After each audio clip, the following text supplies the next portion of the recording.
এ কোরআন সূরা আলে ইমরানের 37 নম্বর আয়াত। ক্বালাত হুয়া মিন ইনদিল্লাহ ইন্নাল্লাহা ইয়ারযুকু মান ইয়াশাউ বিগাইরি হিসাব।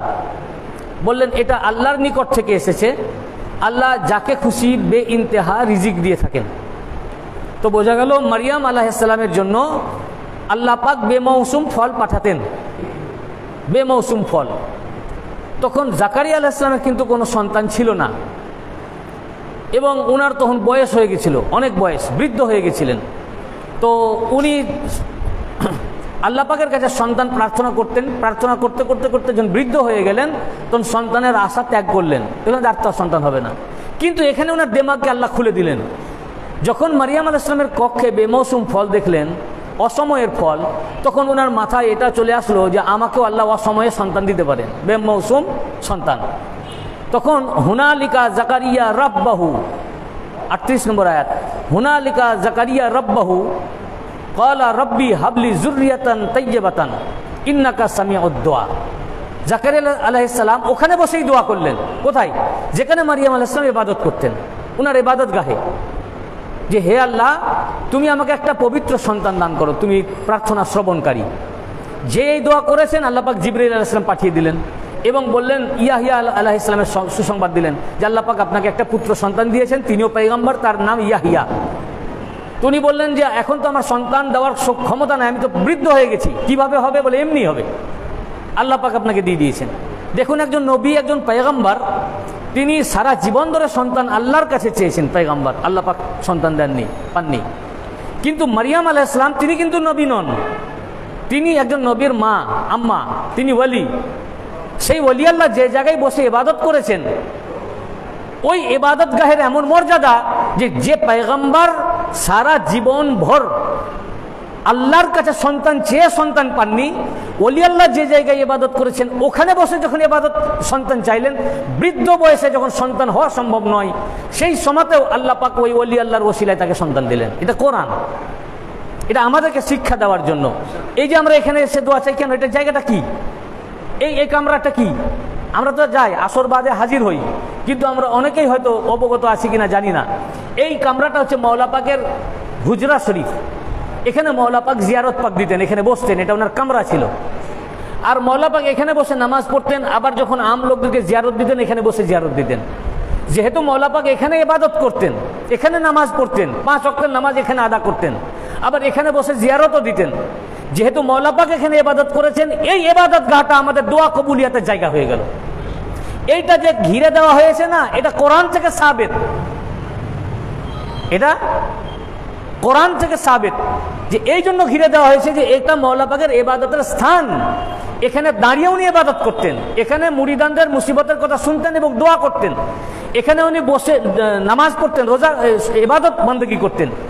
তো মারিয়াম আলাইহিস সালাম, ঈসা আলাইহিস সালামের আম্মা, উনি যে ঘরে ইবাদত করেছেন, দেখুন একজন পয়গম্বর জাকারিয়া আলাইহিস সালাম তিনি আল্লাহর কাছে সরাসরি চেয়েছেন, আল্লাহ দিতে পারতেন, পয়গম্বরের দোয়া কবুল হয়, কিন্তু ওই মুহূর্তে আল্লাহ কবুল করেননি। এই জন্য যাতে ওলি আল্লাহর জায়গায় এসে দোয়া করবেন, তো এই দোয়া চাওয়াটা আমাদের জন্য পয়গম্বরের সুন্নাত হবে এবং শরিয়ত হবে।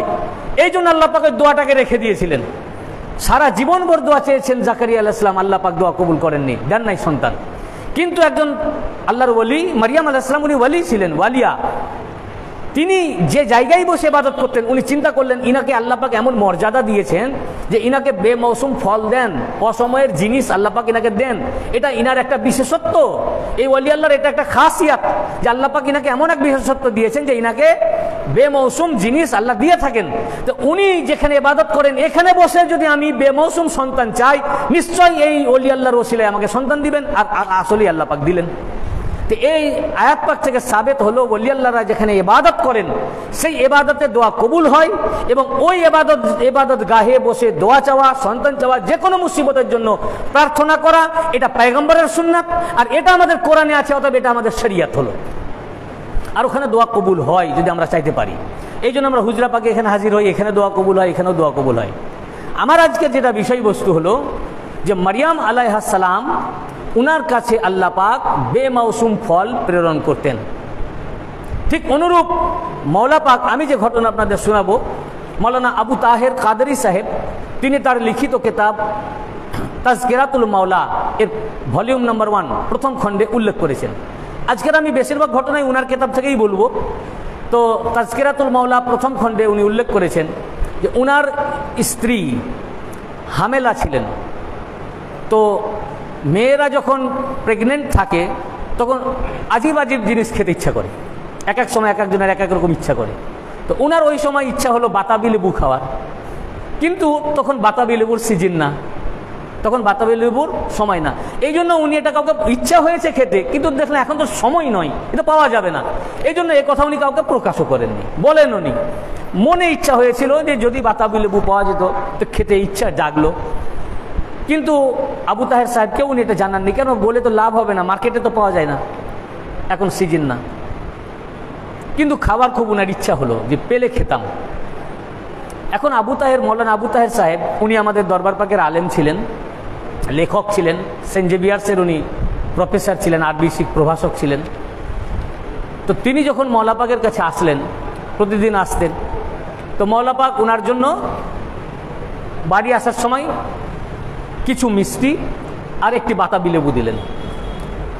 বাতাবি লেবুর সময় না, দিয়ে বললেন মৌলানা সাহেব এটা আবার আপনি খেয়ে নেবেন না, এটা বেগম সাহেবাকে দিবেন।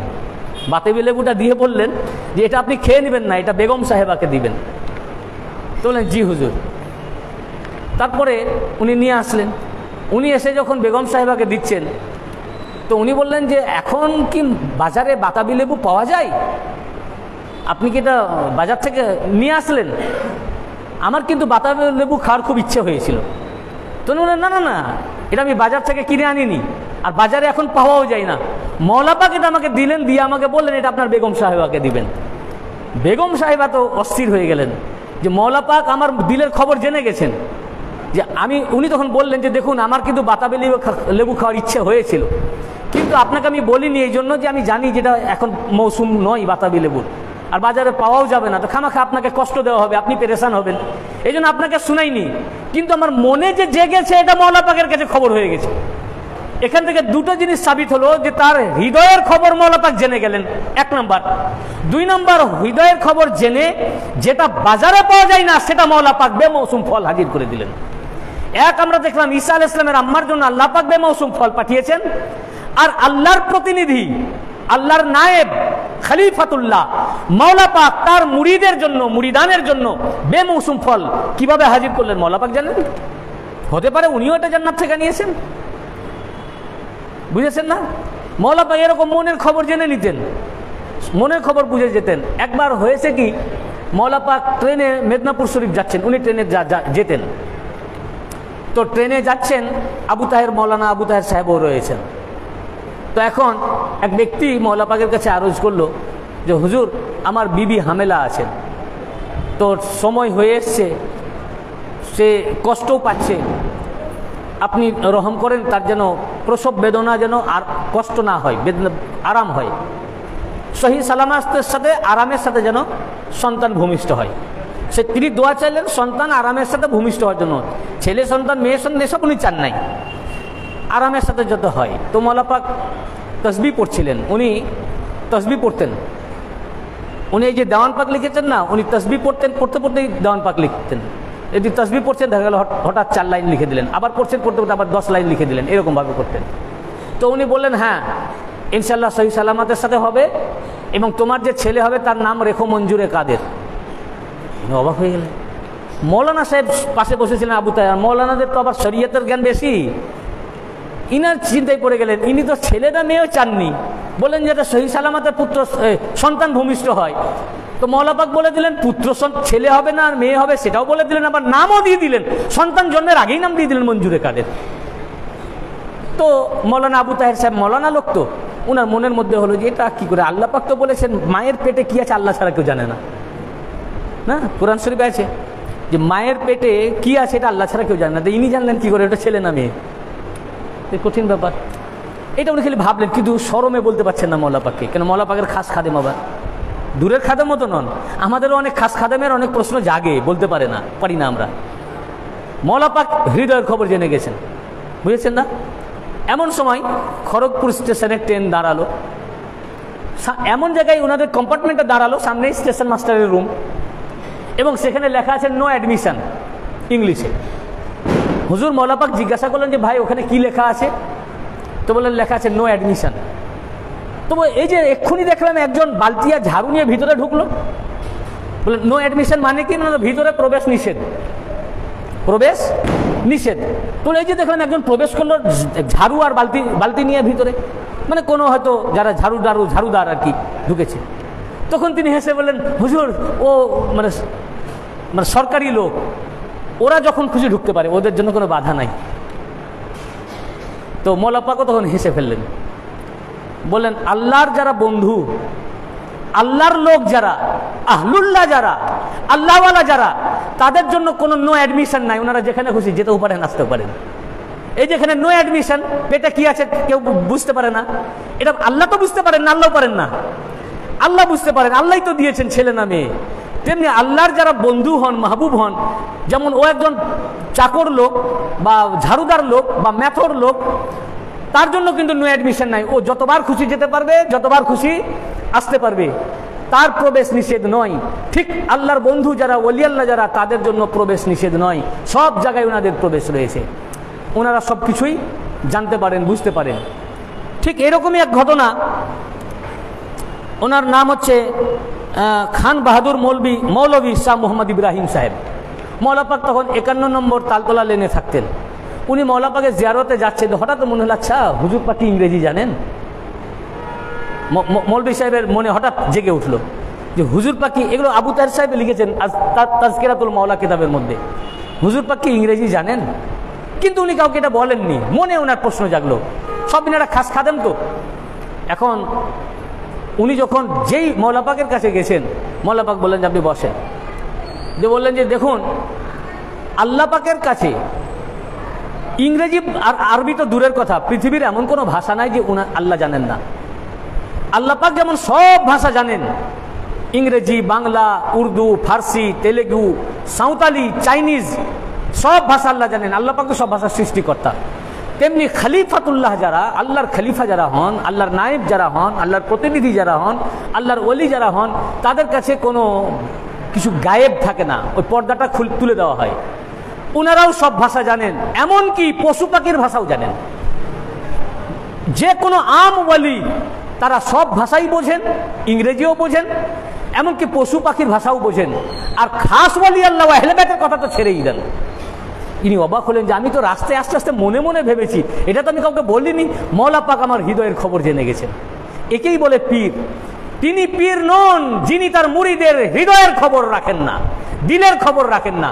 এই জন্য যারা সত্যিকারের কামেল মুর্শিদ হন তাদেরকে বলা হয় রাউসান জামির। কি বলা হয়? রাউসান জামির। জামির মানে হচ্ছে দিল। যিনারা দিলটাকে দেখেন, প্রত্যেক মুরিদের অন্তরকে যিনি অবলোকন করেন, লক্ষ্য করেন, দেখেন, সবসময়তেই পীর কিন্তু আপনাকে দেখছেন এবং আপনার দিলের খবরও জানছেন। আপনার মনে যা প্রশ্ন যাচ্ছে উনি জেনে যাচ্ছেন। ওই জন্য আমরাও অনেক সময় লক্ষ্য করেছি, আমরা বুঝতে পারি না, কিন্তু আমাদের অনেকেরই মনের কথা অনেক সময় হুজুর পাকরা বলে দেন। অনেক সময় আমরা লক্ষ্য করেছি, দেখবেন আপনাদের অনেকের জীবনেই এটা মানে ঘটেছে, একবার না হলে একবারও ঘটেছে। দেখা যাবে যে আপনি গেছেন, হুজুর পাককে আপনি বলার আগে হুজুর পাক আপনাকে বলে দিয়েছেন। মৌলা পাক, মৌলা পাকের, এবং উনি এত বেশি শরীয়তের পাবন্দী ছিলেন এবং খুব সূক্ষ্মভাবে শরীয়তের পাবন্দী করতেন। কিন্তু কিছু উনার দুশ্মন ছিল, উনার ভুল ধরার চেষ্টা করত। একবার মৌলা পাক ফরিদপুরে গেছিলেন। তো ফরিদপুর নিবাসী মুন্সি আব্দুল গনি উনি রেওয়ায়েত করেছেন, এই ঘটনা বর্ণনা করেছেন যে মৌলা পাক ফরিদপুরে এসেছিলেন। তো মৌলা পাক ও সাথে ইমাম নিয়ে যেতেন। উনি সচরাচর নামাজ পড়াতেন না, কখনো কখনো পড়াতেন, কিন্তু উনি বিশেষভাবে পড়াতেন না। উনি ইমাম সাথে নিয়ে যেতেন এবং সেই ইমাম সাহেব নামাজ পড়াতেন। আর কখনো যদি ইমাম সাহেব না থাকতো তাহলে স্থানীয়দের মধ্যে ইমামকে দিয়ে পড়িয়ে নিতেন। তো এখন মৌলা পাক সেখানে গিয়ে 5 দিন থেকে আবার চলে আসলেন কলকাতা। কিন্তু উনি 5 দিন কসর করেননি। উনি জোহর 4 রাকাত পড়েছেন, আসর 4 রাকাত পড়েছেন। এখন মুন্সি আব্দুল গনি সাহেবের কিছু আত্মীয় যারা একটু ওহাবি মেন্টালিটি ছিলেন, ওনারা দেখে এসে মুন্সি সাহেবকে বললেন, খুব তো বলেন আপনার পীর সাহেব উনি শরীয়তের পাবন্দি করেন, আর আজ তো উনি 5 দিন ফরিদপুরে থেকে চলে গেলেন, অথচ উনি তো কসর করলেন না। শরীয়তে হুকুম আছে 70 কিলোমিটারের মানে উপরে 47 মাইলের উপরে গেলেই তাকে কসর করতে হবে। যদি আপনি 70 কিলোমিটারের বেশি সফর করেন কমপক্ষে 15 দিনের নিয়তে, তাহলে আপনি মুসাফির, তাহলে আপনাকে কসর করতে হবে। আপনাকে 4 রাকাত যেগুলো ফরজ আছে সেই ফরজ 4 রাকাত আপনাকে হাফ করতে হবে, 2 রাকাত পড়তে হবে, কিন্তু মাগরিব 3 পড়তে হবে। সুন্নত যা আছে তাই পড়তে হবে, শুধু ফরজের। সেখানে 4 রাকাত পড়লে গুনাহ হবে, কারণ আল্লাহ পাক আপনার জন্য আসান করেছেন এবং এটা আল্লাহ পাকের বিধান, এটা হুকুম, এটা আপনাকে মানতে হবে। আপনি যদি 4 পড়েন তাহলে গুনাহ হয়ে যাবে। কিন্তু আপনি যদি 2000 কিলোমিটারও যান আর 15 দিন মিনিমাম থাকবেন নিয়ত করেন, তাহলে কসর হবে না, তাহলে 4 রাকাতই পড়তে হবে। কিংবা আপনি যদি যেখানে হয়তো দিল্লি গেলেন, তো দিল্লিতে আপনার বাড়ি আছে, নিজস্ব বাড়ি আছে, তো নিজের যদি আপনার দিল্লিতে বাড়ি থাকে তাহলে ওখানে আপনার কসর হবে না। কিংবা সেখানে গিয়ে বিয়ে করে নিলেন, তাহলে ওখানে আপনার কসর হবে না। তাহলে কোথায় কোথায় কসর হয় না? এক শ্বশুর বাড়িতে কসর হয় না। নিজের যদি 3-4 জায়গায় বাড়ি থাকে, যেখানে যেখানে থাকবে বাড়ি, সেখানে কসর হবে না। আর 15 দিনের বেশি যদি আপনি সফর করেন তো কসর হবে না। এছাড়া আপনি যদি 70 কিলোমিটারের বেশি যান তো কসর হবে। তো মওলা পাক 4 দিন 5 দিন ছিলেন কিন্তু কসর পড়েননি। এখন মুন্সি সাহেব বলেন আমি অত কিছু বুঝি না, কিন্তু আমার হুজুর পাক উনি শরীয়তের চুল মানে বরাবর উনি চলেন, এতটুকু অমান্য উনি করেন না। উনি শরীয়তেরই নিয়মেই কাজ করেছেন নিশ্চয়ই, সেটা হয়তো আমাদের দিমাগে ঢুকছে না। উনি এটাই করেছেন, উনি নিজের যুক্তির কথা বললেন। তখন উনি বলছেন যে না, আপনি আবার এটার উপরে অজুহাত পেশ করবেন যে উনি তো নামাজ পড়েননি, উনি তো মুক্তাদি হয়ে পড়েছেন, তো ইমাম যদি 4 রাকাত পড়ায় তাহলে মুক্তাদিকে 4 পড়তে হবে। কিন্তু ইমামটা তো উনারই আনা ইমাম ছিল, উনার সাথে এসেছে, ইমামও তো কসর। ফলে এটা আপনার পীর সাহেব কিন্তু শরীয়তের বিরোধী কাজ করেছেন। ঠিক পরের দিন, তখনকার দিনে এই কলকাতা থেকে ফরিদপুর চিঠি যেতে 2 দিন কি 3 দিন লাগতো, মানে মওলা পাক তার আগের দিন কি তার আগের দিন চিঠিটি ছেড়েছেন। এই কথাটি যেদিন বলেছেন তার পরের দিনই ওনার কাছে চিঠি আসলো মুন্সি আব্দুল গনি সাহেবের কাছে, যে ফকিরের এরাদা ছিল সেখানে 1 মাস থাকার। ফকির সেখানে 1 মাস থাকার নিয়ত করে গেছিলেন, কিন্তু বিশেষ কারণে তাকে 4 দিন বা 5 দিন থেকে চলে আসতে হয়েছে। বাস এইটুকু বলে মওলা পাক ছেড়ে দিলেন, এখানে বুঝিয়ে দিলেন এবং ওনারা আলেম লোক বুঝে গেলেন, মাসালা হাল হয়ে গেল। সঙ্গে সঙ্গে চিঠি তাকে দেখালেন ওই লোকটাকে, যে দেখো আমার মওলা পাক শরীয়তের পাবন্দি করেন কিনা। ঘটনা হচ্ছে যদি 15 দিনের মিনিমাম নিয়তে যাওয়া যায় তাহলে কি বললাম, কসর হবে না। উনি 1 মাসের নিয়তে গেছেন, অতএব ওনার কসর হবে না। আপনি যদি কোনো জায়গা 15 দিন বা 1 মাসের নিয়তে যান, দিল্লি গেলেন কি বোম্বে গেলেন, তা আপনার কসর হবে না, 4 রাকাত পড়তে হবে। এখন 2 দিন থাকার পর বাড়ি থেকে কোনো টেলিফোন আসলো, আপনাকে এমার্জেন্সি ব্যাক করতে হবে, তা আপনি 2 দিন থেকে কি 3 দিন থেকে আপনি চলে আসলেন, তা আপনি চলে আসতে পারবেন, ওটা মুকিমি হবে, কসর হবে না, 4 রাকাতই পড়তে হবে। এটা হলো শরীয়তের মাসালা। সঙ্গে সঙ্গে আব্দুল গনি সাহেব ওনাকে শোনালেন যে দেখলেন আমার হুজুর পাক 1 মাসের নিয়ত ছিল, এই জন্য উনি কসর পড়েননি, ওনার জন্য কসর হবে না। কিন্তু বিশেষ কারণে ওনাকে 4 দিন বা 5 দিন থেকে চলে যেতে হয়েছে। তাকে যে তার আত্মীয় যারা হুজুর পাকের বিরোধী এরকম প্রশ্ন করবে, এটা মওলা পাক জেনে গেছেন। এটা জেনে সে প্রশ্ন করার আগেই চিঠি ছেড়ে দিয়েছেন, যেটা পরের দিনে সে চিঠি পৌঁছালো। ব্যাপারটা বুঝতে পেরেছেন? ইনি প্রশ্ন করার 1 দিন কি 2 দিন আগে মওলা পাক চিঠি লিখেছেন ওনাকে এই কসরের ব্যাপারে। মওলা পাক তখন তো দেশভাগ হয়নি, রাজবাড়িতে বিশাল খানকা শরীফ ছিল, এখনো রয়েছে। সেখানে মওলা পাকেরই প্রতিষ্ঠা করা এই খানকা শরীফ, হাজার হাজার মুরিদ, লাখ লাখ মুরিদ ওখানে রয়েছে। তো মওলা পাক একবার গেছেন, ফরিদপুরেও মুরিদ ছিল, তো ফরিদপুরের নদী দিয়ে উনি নৌকাতে যাচ্ছেন মওলা পাক। তো যখন ফরিদপুরের উপর দিয়ে যাচ্ছেন, তো একদিকে উনি ইশারা করে বললেন ইস তরফ সে কুছ তাবাররুকাত কি খুশবু আ রহি হ্যায়, বলেন এই দিক থেকে কিছু তাবাররুকাতের খুশবু আসছে, মওলা পাক বললেন। তো এই কথা বলতে যখনই বললেন, তো ওনার সাথে যিনি ছিলেন খাদেম সাহেব, তিনি বললেন, ওই আব্দুল গনি সাহেব, তিনি বললেন হুজুর আপনি ঠিকই বলেছেন। বললেন এই যে পাশেই গির্দা গ্রাম, পাশে একটা গ্রাম, গ্রামটার নাম গির্দা, সেখানে রসুল পাক সাল্লাল্লাহু আলাইহি ওয়াসাল্লামের দাড়ি মুবারক রয়েছে, হুজুর গাউসে পাকের জুব্বা মুবারক রয়েছে, এবং এটার দেখভালের দায়িত্ব আছে মীর মুহাম্মদ মদন নামে এক সৈয়দ জাদা থেকে। ওনারাও পীর সিলসিলার লোক, ওনারাও পীর মুরিদি করেন। এবং ঈদুল আজহা এবং ঈদুল ফিতরে এই তাবারুকাত খুলে দেওয়া হয়, জিয়ারত করানো হয়, এবং তাবারুকাত গোলাপ পানি দিয়ে গোসল পাক দেওয়ানো হয় ঈদুল ফিতরের দিনে, এবং জিয়ারত করানো হয়। এখানে সব লোক জিয়ারত করে, মনের হাজাত পুরা হয় এখানে। হুজুর পাক এখানে পাশেই আছে। তখন মওলা পাক বললেন, আমি যদি এর পরে আবার কখনো আসি তাহলে আমি একবার ওখানে জিয়ারতে যাব। তো ওই যে পাশের গ্রামে তাবাররুক আছে, তো তাবাররুক উনিও বাগদাদি, আর বাগদাদি হুজুর গাউসে পাকের জুব্বা মুবারক ওখানে রয়েছে, আর উনি নিজেই তো বাগদাদি। এই বাগদাদের খুশবু বাগদাদি পীর তো পাবেনি, বুঝেছেন না? বাগদাদের খুশবু বাগদাদি পীর তো পাবেনি। তো উনি সেটা খুশবু পাচ্ছেন, কিন্তু অন্য কেউ আমরা পাচ্ছি না। গ্রামটা তো পাশে নয়, দূরে। এখন মওলা পাক গন্তব্যস্থলে পৌঁছালেন। কি এমন হলো, মওলা পাকের যে দৃষ্টি ওই দিকে পড়লো, আর যে দায়িত্ব যার উপরে রয়েছে মীর মুহাম্মদ মদন সাহেব, উনার প্রতি যে নেক নজর পড়লো, মদন সাহেবের সব চেঞ্জ হয়ে গেল। মীর মদন সাহেব উনি হঠাৎ আব্দুল গনি সাহেবের বাড়িতে এসে হাজির। ওই দিনই মীর মদন সাহেবকে দেখে আব্দুল গনি সাহেব বলেন, আমি একটু অসন্তুষ্ট হলাম। এই জন্য হলাম যে ইনারা পীর বংশীয় লোক, তো হয়তো এক পীর আর এক পীরকে পছন্দ করে না, তো ইনারা হয়তো কতটা ইনাকে গ্রহণ করবেন বা মান্য করবেন, এই জন্যই কেন আসলো শুধু শুধু, এই একটা বিরক্তি ভাব। তিনি বলেন, আপনার হঠাৎ কি ব্যাপার, দুপুরবেলা এখানে কি জন্য আসলেন? তো বললেন, আমি আসলাম যে ওনার সাথে আমি একটু দেখা করতে চাই, আর আমি ওনার কাছে বায়াত নিতে চাই। বলেন, সত্যি? তো হ্যাঁ, সত্যি না তো মিথ্যা? বলে, ইনি হচ্ছেন হুজুর গাউসে পাকের ঔলাদ পাক, আহলে বাইত। ইনার উপস্থিতিতে অন্য কারো হাতে বায়াত হওয়া জায়েজ নাই, আর ইনার মতো পীরকে যখন পেয়েছি, তো ইনার হাতে বায়াত মানে ছেড়ে দেওয়া, তারক করা, এটা হচ্ছে দুর্ভাগ্যের বিষয়। তা আমি ওনার হাতে এখনই আমি বায়াত হতে চাই। অথচ ওনারা পীর সিলসিলার লোক, সেই পীর সাহেব লোক ওনার হাতে মুরিদ হতে চান। আব্দুল গনি সাহেব গিয়ে মওলা পাককে খবর দিলেন। তো মওলা পাক সঙ্গে সঙ্গে তাকে ডাকলেন এবং মওলা পাক বায়াত করে নিলেন। বায়াত করে নেওয়ার পর এখন উনি বেরিয়ে চলে আসলেন, এসে বলছেন যে আমার তো খুব ভুল হয়ে গেল, মওলা পাককে বলা হলো না। তার কারণ এখন আমার ইচ্ছে হচ্ছে আমার স্ত্রীকেও মুরিদ করতে। তখন আর তো সম্ভব নয়, মওলা পাক তো আজকেই চলে যাবেন এখান থেকে। তো এখান থেকে তো বহু দূর হচ্ছে আপনার গিরদা শরীফ যে গ্রাম, ওটা গিরদা শরীফ বলে। ওখানে আমিও এই গোলামেরও সৌভাগ্য হয়েছে, গোলাম গেছে, জিয়ারত পাক করেছে তাবাররুকাতগুলো।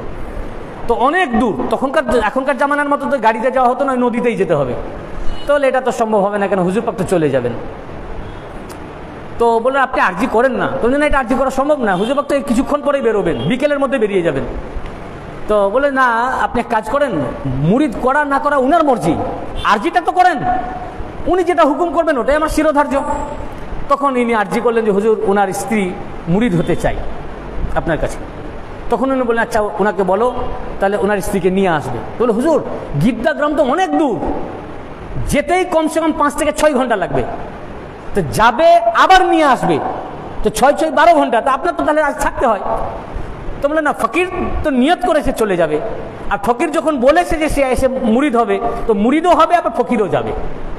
মওলা পাক নিজেকে ফকির বলেই বলতেন। তিনার মাথাতে কিছু ঢুকছে, এটা কীভাবে হবে? তো উনি আবার বলেন, হুজুর 5-6 ঘন্টা লাগবে। তো বললেন, ফকির তো একবার বলে দিয়েছে নিজের জবানে। তখন আর উপায় নাই, ওনাকে বললেন যে যান আপনার স্ত্রীকে নিয়ে আসেন। তখন ওই নৌকাতে করে যেতে হতো। কি মওলা পাক যে জবান পাকে বলেছেন, তখনকার যুগে নৌকা চলতো পালে, হাওয়াতে। তো পাল যখন টাঙিয়ে দেওয়া হলো, তো যেদিকে নৌকা যাচ্ছে তার অনুকূলে হাওয়া বইতে লাগলো, এবং খুব দ্রুত নৌকা পৌঁছে দিল তার গ্রামে, নৌকাকে ওই হাওয়া। তারপর যখন তার বিবিকে চাপালো, উল্টো হাওয়া বাড়ি দিকে ঘুরে গেল, উল্টো দিকে, এবং সে হাওয়াতে আবার দ্রুত স্পিডে একবার নিয়ে চলে আসলো, এবং বলছে ঘন্টা 2 কি 3-এর মধ্যেই তার স্ত্রীকে গিয়ে আবার নিয়ে চলে আসলো, এবং সে বায়াত হলো। আব্দুল গনি সাহেব বলেন যে এ থেকে বোঝা গেল হাওয়াও পর্যন্ত মওলা পাকের নির্দেশ পালন করে, যে যখন উনি এদিকে গেলেন তখন হাওয়া এইদিকে চলছিল, তার অনুকূলে চলছিল, আবার যখন ব্যাক করছে তখন এই অনুকূলে হাওয়া বইতে লাগলো, এবং হাওয়ার বেগ এমনই ছিল যে স্পিডে তাকে পৌঁছে দিল। এগুলো সব তাজকিরাতুল মওলার মধ্যে পাবেন। মওলা ওনার লেখায়, উর্দুতে লেখা কিতাব আবু তাহের সাহেব লিখেছেন ওনার জীবনী। এক ব্যক্তি ছিলেন, আজমির ইসার ঘটনা, এটাও তাজকিরাতুল মওলার 2য় খণ্ডে রয়েছে। এক ব্যক্তি ছিলেন, ওনার বাড়ি ছিল বোম্বে। উনি খুব ধনাঢ্য ব্যবসায়ীর সন্তান, খুব ধনী পরিবারের ছেলে, কিন্তু ওনার আব্বার ব্যবসা উনি দেখভাল করতেন, কিন্তু ওনার মন টিকতো না, ওনার মন আল্লাহর দিকে পড়ে থাকতো। উনি সবসময় ধ্যান, ইবাদত, জিকির আজকারে মশগুল থাকতেন। কিন্তু যে ওনার আব্বার ইন্তেকাল হয়ে গেল, তখন ওনার ইচ্ছা হলো যে কামেল কোনো ওলি আল্লাহর হাতে বায়াত হওয়ার। তখন উনি ওখানে খুঁজতে লাগলেন, যত ওলি আল্লাহর দরবার নাম শুনেছেন গেলেন, কিন্তু ওনার মনোপুত হলো না। তখন উনি ব্যবসাকে খোদা হাফেজ করে উনি বোম্বে থেকে বেরিয়ে পড়লেন। একদম মানে নির্দিষ্ট কোনো উদ্দেশ্য, মানে নির্দিষ্ট কোনো গন্তব্যস্থল নাই, বেরিয়ে পড়লেন আল্লাহর রাহে। এবং উনি নিয়ত করলেন যে উনি খাবেন, কিন্তু কোনো তরি তরকারি খাবেন না, ভাত খাবেন না, রুটি খাবেন না। প্রথমে উনি নিয়ত করলেন যে শুধু ভাত খাবেন আর রুটি খাবেন, তরকারি খাবেন না, শুধু লবণ দিয়ে খাবেন, যতক্ষণ পর্যন্ত কামেল ওয়ালি না পাবেন। বলে যতক্ষণ আমি আমার কামেল ওয়ালি না পাবো, মুর্শেদ না পাবো, শুধু রুটি খাবো বা ভাত খাবো, কিন্তু তরকারি খাবো না। এইভাবে চলতে লাগলেন। প্রতিমধ্যে অনেক ওলি আল্লাহর সাথে দেখা হলো, কিন্তু ওনার মন সাই দিল না। তারপরে উনি নিয়ত করলেন যে না, আর আমি ভাতও খাবো না, ভাত রুটি কোনো খাবার খাবো না, শুধু দুধ চা, চা ছাড়া যতক্ষণ পর্যন্ত মুর্শিদে কামেল আমি না পাবো, ততক্ষণ আমি চা ছাড়া আর আমি কিছু খাবো না। উনি এইভাবে রিয়াজত করতে থাকেন। এই রিয়াজত করতে করতে কিন্তু ওনার ফকিরি হাসিলও হয়ে গেল, এবং অনেকেই ওনার কাছে আসতো মুসিবত নিয়ে। উনি দোয়া করলে মুসিবত দূর হয়ে যেত, দোয়া করতেন ভালো হয়ে যেত, যে মুসিবত নিয়ে আসতো। কিন্তু উনি তো দোয়া করার জন্য না, উনি তো যন্ত্রণায় ছটফট করছেন, মুর্শিদ পাচ্ছেন না। এই করতে করতে উনি দিল্লির বুলান শহরে এসে পৌঁছালেন। ওখানে উনি মুর্শিদ তালাশ করতে লাগলেন, কিন্তু উনি তো দেখছেন অনেককে, কিন্তু মনোপুত হচ্ছে না। কিন্তু ওনার মধ্যে এমনই ফকিরি জাহির হয়ে গেছিল, প্রকাশ হয়ে গেছিল, লোকজন ভিড় করতে লাগলো, অনেকে ওনাকে পীর সাহেব মনে করতে লাগলো। তখন হাজার হাজার লোক ওনার ওখানে ভিড় করত। এই খবর পৌঁছে গেল বুলান শহরের বেগম সাহেবার কাছে। বেগম সাহেবা তখন ওনাকে নিয়ে আসলেন এবং ওনাকে একটি কামরা দিলেন এবং বললেন, আপনি এত বড় একজন ওলি আল্লাহ ফকির লোক, আপনি আমার আন্ডারে থাকবেন, এখানে আপনার সমস্ত ভরণ পোষণের দায়িত্ব আমার, খাওয়া দাওয়া সব কিছু আমার। বিছানা টিছানা সব করে দিলেন এবং তাকে দেখভাল করার জন্য কর্মচারীও নিযুক্ত করে দিলেন। উনি ওখানে থাকতে লাগলেন, আর লোকজন ওনার কাছে আসতো আর দোয়া চাইতো, আর উনি তালাশ করতেন মনে মনে কামেল ওয়ালি। এমন সময় রাজব মাস এসে গেল, খাজা সাহেবের উরুস শরীফ। উনি তখন বেগম সাহেবকে বললেন, আর তো আপনার এখানে আমার থাকা যাবে না, কেন সামনে আজমির শরীফ আমাকে যেতে হবে, আজমিরে খাজা সাহেবের উরুস শরীফ আছে, আমি উরুস শরীফে হাজির হব। তো উনি বলেন, না নিশ্চয়ই যান, উরুস শরীফে আমি যেতে বাধা দিব না, তবে আপনি যে যাবেন আপনার জন্য একটা পুরো ট্রেন আমি রিজার্ভ করে দিচ্ছি, সেই ট্রেনে আপনি যাবেন, এবং আপনার সাথে 10-12 জন আমি কর্মচারী দিচ্ছি, এরা আপনার দেখভাল করবে। যতদিন মন চাই আপনি উরুস পাকে হাজির হন, ওখানে থাকেন, জিয়ারত করেন, কিন্তু আপনার কাজ শেষ হলে আবার আপনাকে এইখানেই ফিরে আসতে হবে। এই জন্য আমি 10-12 জন কর্মচারীও দিলাম। উনি একটা ট্রেন একদম রিজার্ভ করে দিলেন ওনার জন্য। সেই ট্রেনে উনি আজমির শরীফে আসলেন। আজমির শরীফে খাজা সাহেবের দরবারে উনি হাজির হলেন এবং ওখানেও উনি দোয়া চাইতেন যে আমাকে কামেল একজন ওলি আল্লাহকে মিলিয়ে দেন। আমার কোনো ওলিকে দেখে আমার মনোপুত হচ্ছে না, কোনো মুর্শিদকে দেখে আমার মনোপুত হচ্ছে না, আপনার খানদানের হোক বা যেখানেরই হোক আমাকে কামেল ওলি মিলিয়ে দেন। উনি ওখানে পড়ে থাকতে লাগলেন। ঠিক সেই সময় আমার মওলা পাক গেছিলেন আজমির শরীফে। ওই সময়তেই মওলা পাক আজমির শরীফে গেছেন। এখন মওলা পাক কোনো একটা জায়গায় ছিলেন, সেখান থেকে প্রতিদিন ওই রওজা পাকে উনি জিয়ারতে আসতেন আর ফাতিহা পড়তেন। ওখানে মওলা পাকের অনেক ঘটনা রয়েছে আজমির শরীফকে কেন্দ্র করে। এই জন্য আজমির শরীফে যারা খাদেম সাহেব আছেন মওলা পাকের দরবারকে এখনো ভালোভাবে চেনেন এবং জানেন ও মানেন। এই কারণে আমাদের কোনো লোক যদি কাদেরিয়া টুপি পরে আজমির শরীফে যায়, এটা দেখলেই চিনে নাই, এবং তারা জিজ্ঞাসা করেন মওলা পাকের দরবার থেকে আপনারা এসেছেন, জিজ্ঞেস করেন। এবং আরও অনেক ঘটনা রয়েছে। বর্তমান বড় হুজুর পাক সৈয়দনা সৈয়দ রশিদ আলী আল কাদরি আল হাসানি আল হুসেন আল বাগদাদি আলাইহিস সালাম, উনার জামানাতেও খাজা মাইনুদ্দিন চিশতি রহমাতুল্লাহ আলাই একজনকে পাঠিয়ে দিয়েছিলেন যে এখন আমার কোনো খানদান নাই, তুমি ওখানে চলে যাও, মওলা পাকের আওলাদ পাক আছেন, উনার কাছে বায়াত হও। এর ঘটনাও রয়েছে, যদি অবকাশ হয় পরে বলা যাবে ইনশাল্লাহ। বড় হুজুর পাকের কাছে তিনি বায়াত হয়েছেন, খাজা সাহেব পাঠিয়ে দিয়েছেন তাকে। এখন উনি খাজা সাহেবের কাছে দোয়া চাচ্ছেন যে আমাকে কামেল ওয়ালি মিলিয়ে দেন। আর ওই সময়তে মওলা পাক গেছেন। মওলা পাক প্রতিদিন ওখানে যান, ওখানে মাজার শরীফ জিয়ারত করেন না, ফাতিহা পড়ে চলে আসেন। তো মওলা পাক যখন যেতেন ওখানে, তো খাদেম সাহেব বলেছিলেন যে জো মাংনা হে মাং লিজিয়ে ইনসে। তো মওলা পাক তখন বললেন যে যার জ্বালানি কাঠ এবং লবণ সুদূর বাগদাদ শরীফ থেকে আসে, তিনি এখানে কি চাইবেন? বুঝলেন না, মওলা পাক এ উত্তর দিয়েছিলেন। তো এখন মওলা পাক জিয়ারত পাক করে মাজার শরীফ থেকে উনি যেখানে হল্ট করছেন, যে হোটেলে বা যেখানে, সেখানে উনি ফিরে যাচ্ছেন। আর ইনি দেখে ফেলেছেন মওলা পাকের যাওয়া। ইনার বড় বড় চুল ছিল, লম্বা লম্বা চুল। এই যাওয়া দেখেই মানে এনার ফকিরি হাসিল তো হয়ে গেছিল, উনি চিনে ফেলেছেন ওনাকে। উনি তখন, আর মওলা পাকের সাথে অনেক খাদেম ছিলেন, ওনাকে চারিদিকে ঘিরে ওনাকে স্কট করে নিয়ে যাচ্ছে। তো ইনি দেখেই তখন ছুটতে শুরু করেছেন, এবং ছুটতে ছুটতে ওনাদেরকে মানে কাতার ভেদ করে ভিতরে ঢুকে সোজা মওলা পাকের সামনে গিয়ে দাঁড়িয়েছেন, এবং মওলা পাকে জিজ্ঞাসা করলেন এই রাস্তা কিধার গায়া হয়? তো মওলা পাক বলে এই রাস্তা ইধার হি গায়ে হয়। এখন এই রাস্তা কোন দিকে গেছে এটার উপরের আপার মিনিং আমরা বুঝলাম না, এর ভিতরের কিছু একটা অন্তর্নিহিত অর্থ রয়েছে যেটা মওলা পাক বুঝলেন। আর মওলা পাকও ওইভাবেই বলে এই রাস্তা এই দিকেই গেছে, সোজা গেছে, মানে এটা সিরাতে মুস্তাকিমের রাস্তা, এই রাস্তা সিধা গেছে। উনি বুঝে গেলেন, তখন উনি পিছিয়ে চলে আসলেন এবং পিছিয়ে পিছিয়ে আদবের সাথে ওনার সাথে যেতে লাগলেন। মওলা পাক যখন গন্তব্যস্থলে পৌঁছলেন, কামরা পাকে ঢুকেই মওলা পাক তার খাদেমকে হুকুম করলেন একে চা পান করাও। ইনি যে নিয়ত করেছিলেন যে চা ছাড়া কিছু খাবেন না, তো বললেন যে একে চা পান করাও। খাদেমরা অবাক হয়ে গেলেন, সেই সময় সেরকম অত চা পাওয়া যেত না, এখন যেমন চা সহজলভ্য তখন তো অতটা ছিল না। তো মওলা পাক সচরাচর কাউকে চা খাওয়ার জন্য বলতেন না, সাধারণত নাস্তা দিতেন, ফলমূল দিতেন, মিষ্টান্ন দিতেন, বোধহয় মিষ্টি দাও, কে নাস্তা দাও, নাস্তা খাওয়াও, কিন্তু চা খাওয়ার জন্য বলতেন না। এই জন্য চায়ের অ্যারেঞ্জমেন্টও ছিল না। তো হঠাৎ এই নতুন কথা বললেন চা খাওয়াও, তো ইনারা একটু অপ্রস্তুত হয়ে গেলেন, চা এখন কোথায় পাওয়া যায়, চা তো নাই, চায়ের অ্যারেঞ্জমেন্ট নাই। তো ইনারা খুব অস্থির হয়ে পড়লেন যে কোথায় চা পাওয়া যাবে, এখানে মওলা পাক তো চা খাওয়াতে বলেছেন। এমন সময় খাজা সাহেবের মাজার শরীফের এক খাদেম সাহেব, যিনি মওলা পাকের ভক্ত ছিলেন, উনি প্রতিদিনই মওলা পাকের জিয়ারত পাকে আসতেন। প্রতিদিনের ন্যায় তিনিও সেদিন জিয়ারত পাকে এসেছেন। কি মন হয়েছে, বাড়ি থেকে চা তৈরি করে নিয়ে এসেছেন এবং মওলা পাকের কদম পাকে হাজির করেছেন যে এই মওলা পাকের জন্য চা। তখন মওলা পাক সেই চা খাদেম সাহেবকে দিলেন। খাদেম সাহেব আবার সেই চা দেখুন শুধু চা দিব, তার সাথে আরও কিছু নাস্তা দিই। তো নাস্তা সহ চা উনাকে দেওয়া হলো। তো তাকে যখন দেওয়া হলো, ওখান থেকে শুধু চাটা নিয়ে খেলেন, নাস্তাটা ফেরত দিয়ে দিলেন। দেখুন উনি যে নিয়ত করেছেন যতক্ষণ পর্যন্ত আমি কামেল মুর্শিদ আমি না পাবো, আমি চা ছাড়া কিছু খাবো না, উনি তো এখনো মুরিদ হননি। উনারা শুধু মুরিদ নন, প্রত্যেকটা মানুষের দিলের খবর জানেন। ইনি তো এখন মুরিদ না, তো ইনার হৃদয়ের খবরও মওলা পাকের কাছে আছে যে ইনি এখন চা ছাড়া কিছু খান না, ইনি এখন চা ছাড়া কিছু খান না। যার কারণে বলেন একে অন্য কিছু দিলে তো খাবে না, একে চা দাও, চা পান করাও। তা আমরা এতক্ষণ ভাবছিলাম যে মুরিদের দিলের খবর রাখেন না, আল্লাহ পাক ইনাদেরকে কুল কায়নাতের বাদশা করে দুনিয়াতে পাঠিয়েছেন।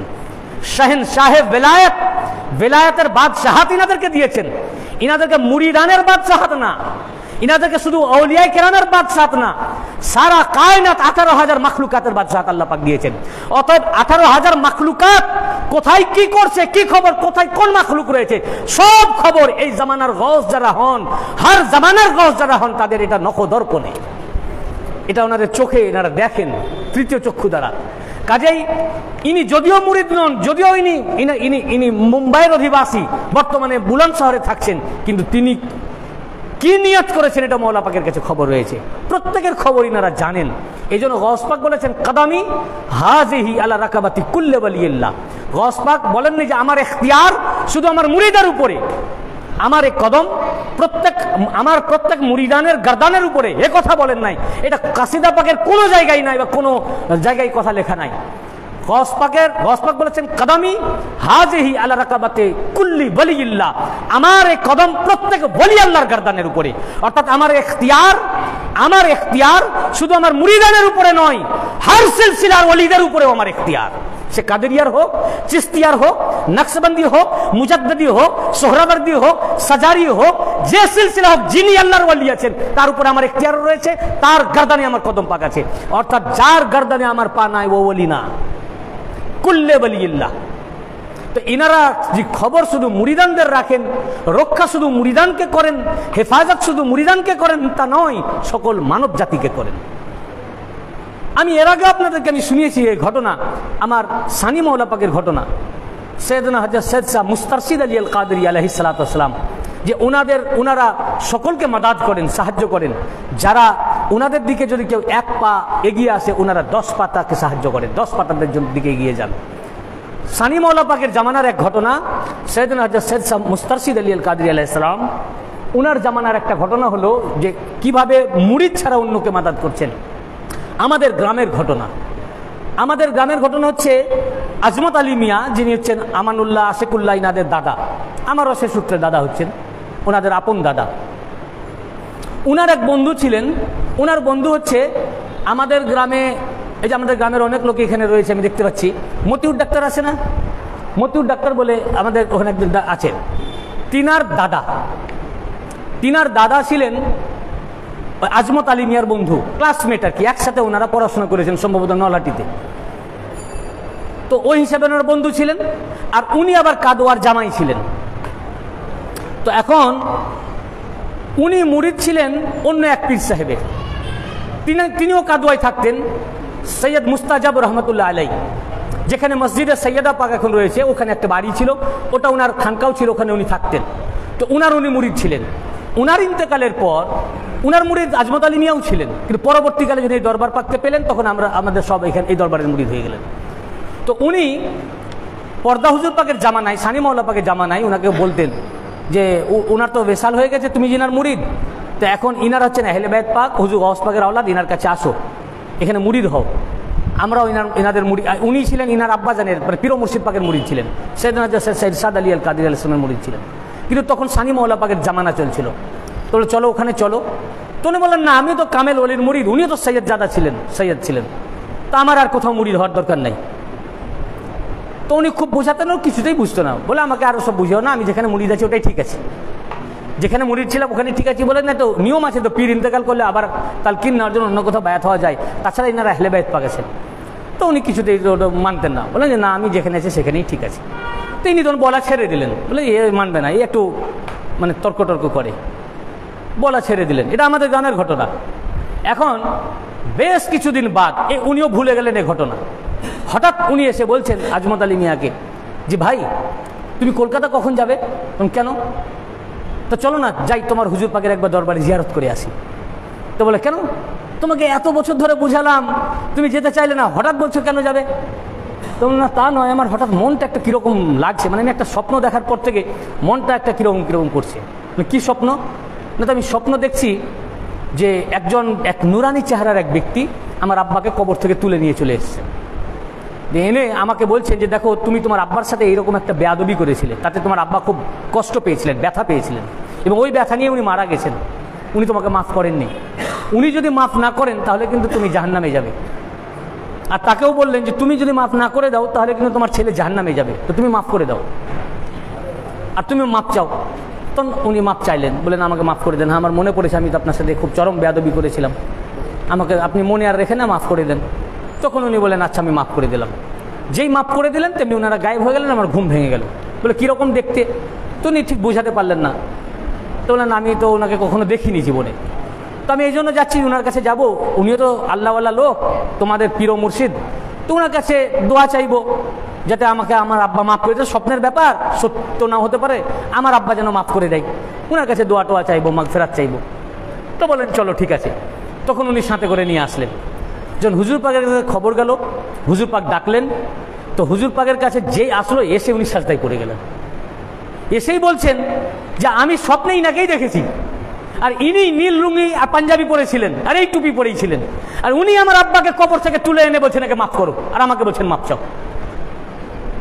তো যিনি আমি যার মুরিদি নয়, যিনি আমার পীরই নন, শুধু আমি আমার বন্ধু উনার মুরিদ, এবং উনার মুরিদানের আমি বন্ধু, উনার মুরিদের বন্ধু হওয়ার কারণে তিনি আমার পীরও নন, আমি তার মুরিদও নন।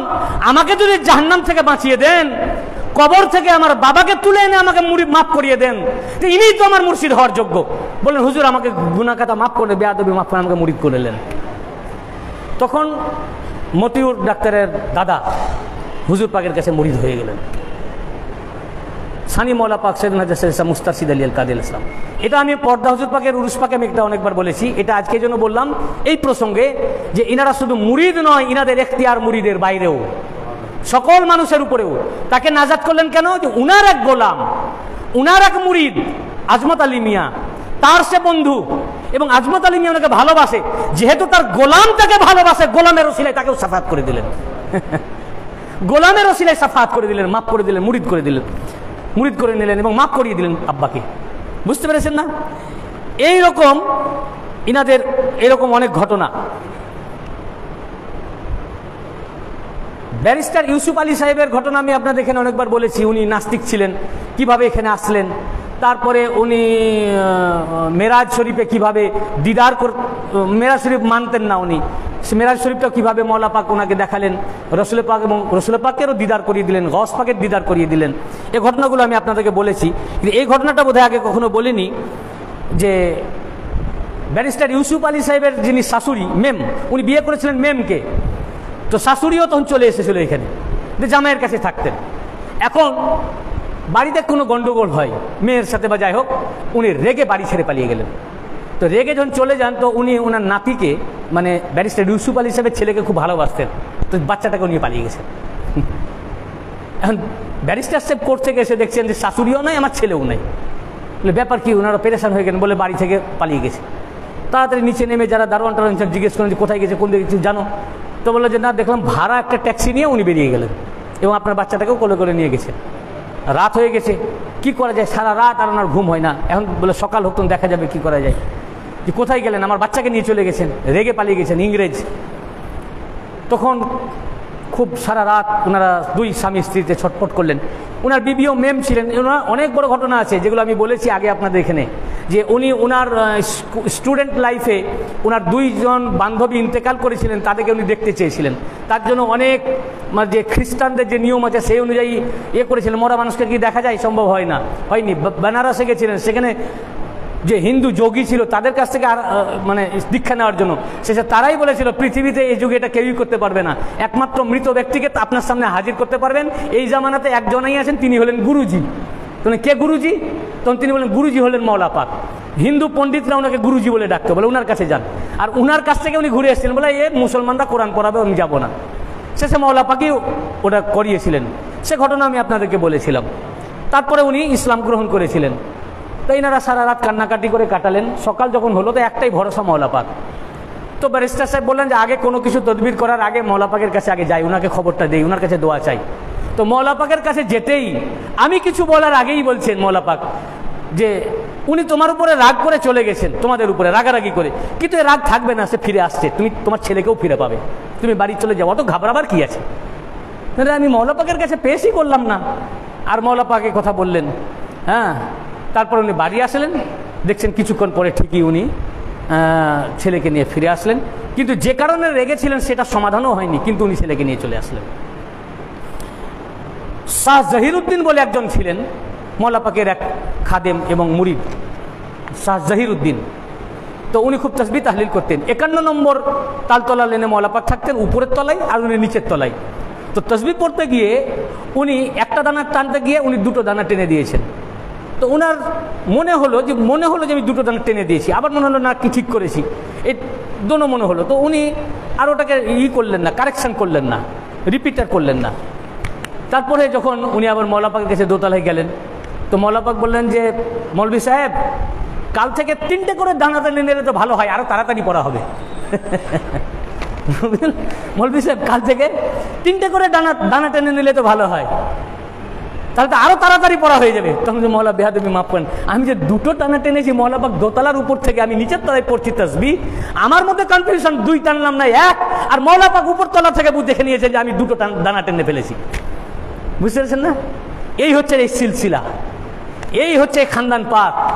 কারণ এই খানদান, এই মওলা পাক, এই দরবার পাক, এটা হচ্ছে রসুল পাকের দরবার, রসুল পাকের আহলে বাইত পাকের দরবার। আমরা বর্তমান যিনি সাজ্জাদ হোসেন হুজুর পাক সৈয়দনা সৈয়দ ইয়াসুব আলী আল কাদরি মাদ্দাজিল্লাহুল আলী ওয়া দামাত বারকাতুহু, তিনি রসুল পাকের 36তম বংশধর, গৌসে পাকের 23তম বংশধর। তো নবীজির আওলাদ ইনারা না, মওলা পাক নবীজির, আমরা যে নবীজির কলমা পড়েছি, যে নবীজির রওজা পাক আমরা জিয়ারত পাক করতে যাচ্ছি মদিনা শরীফ, উনার ডিসেন্ডেন্ট, উনার খুন ইনাদের শরীরে প্রবাহিত হচ্ছে। তো ইনারা এসব রওশন জমির হবেন না, ইনারা গায়েবের খবর জানবেন না, ইনারা মুর্দাকে জিন্দা করবেন না, তো পৃথিবীতে আর কে জিন্দা করবে? ইনারাই তো আফজালুল বারিয়া, ইনারাই তো খায়রুল বারিয়া, ইনারাই তো সৃষ্টির শ্রেষ্ঠ না। রসুল পাকের খানদান পাক আছেন, আহলে বাইত পাক আছেন, ইনাদের সাথে দুশ্মনী করা, রসুল পাকের আহলে বাইতের সাথে দুশ্মনী হলো, রসুল পাকের সাথে দুশ্মনী হলো, ইনাদেরকে ভালোবাসা, রসুল পাককে ভালোবাসা হলো, উনার রসুল পাকের সাথে মুহাব্বত হলো। এটা আল্লাহ পাকের কাছে শুকরিয়া আদা করুন দুনিয়াতে আরো অনেক কামেল পীর ও ওলি থাকতে পারেন, কিন্তু আমাদের ঊর্ধ্বতন পূর্বপুরুষের এমন কি নেক আমল ছিল যেটাকে কবুল করে আল্লাহ পাক আমাদের মতো নাপাক গুনাহগার বান্দাদেরকে নবীজি জনাবে মুহাম্মদ মুস্তাফা সাল্লাল্লাহু আলাইহি ওয়াসাল্লাম, উনার औलाद, উনার খানদান, উনার ডিসেন্ডেন্ট, উনার আহলে বাইত, উনার औलाद পাকের দরবারে উনাদের কুত্তা করে আমাদেরকে হাজির করে দিয়েছেন। এটা আমাদের নসিব, ওই দরবারে আমরা এসে গেছি। কিন্তু আমাদের বিশ্বাস কতটা এসেছে আমরা জানি না। আমাদের মনে আমরা যখন ওনাদের কাছে আসি পূর্ণ আস্থা নিয়ে আমরা আসতে পারি না। আমরা করি কি, বিভিন্ন জায়গায় যাই, যাওয়ার পর দেখি কোনো ডাক্তারের তো হলো না, এখন দেখি শেষ দেখা এখানে একবার দেখলি হলে হবে, দোষ তো নাই, গেলে যাই একবার দোয়া চাই, যদি ভাগ্য ভালো থাকে হয়তো হবে, না হলে না হবে। আমাদের নিজের নিয়তের উপরে বাকি ইয়াকিনই আমাদের নাই। আমাদের নিয়ত ঠিক নাই, ইয়াকিন ঠিক নাই। আমাদের যদি নিয়ত ঠিক থাকে, ইয়াকিন ঠিক থাকে যে না এইখানেই আমার সব হবে, ইনি রওশন জমির, ইনার কাছে আমার বিরুদ্ধে যে যা বলছে বলুক, কিন্তু উনি সব দেখছেন, উনি সব জানেন, আমার উনাকে বলার দরকার নাই, উনি সব জানেওয়ালা, উনি দেখতেছেন। এখান থেকে আমি সবই পাবো। এই ইয়াকিন ও পূর্ণ আস্থা ও ঈমান ও বিশ্বাস নিয়ে যদি আমরা এখানে থাকতে পারি, সব কিছুই আপনি এখান থেকেই পাবেন। আল্লাহ পাক আমাদের ইয়াকিনকে আরো মজবুত করে দেন, ঈমানকে মজবুত করে দেন, বিশ্বাসকে আরো দৃঢ় করে দেন, এবং ওনাদের প্রতি মুহাব্বত ও ভক্তিকে আরো শক্ত ও মজবুত করে দেন, এবং আমাদের হৃদয়কে শুধুমাত্র ওনাদের মুহাব্বতে পরিপূর্ণ করে দেন, যেন আর অন্য কিছু ঢোকার জায়গা না থাকে, এবং আমাদেরকে এই দরবারের আমরা যেন কুত্তা হয়ে থাকতে পারি, এবং দুনিয়া ও আখিরাতে ওনাদের কদম পাকের ছায়াতলের নিচে যেন আমরা ঠাঁই পাই। তার জন্য আল্লাহ আমাদের তৌফিক আতা করুন, আমিন।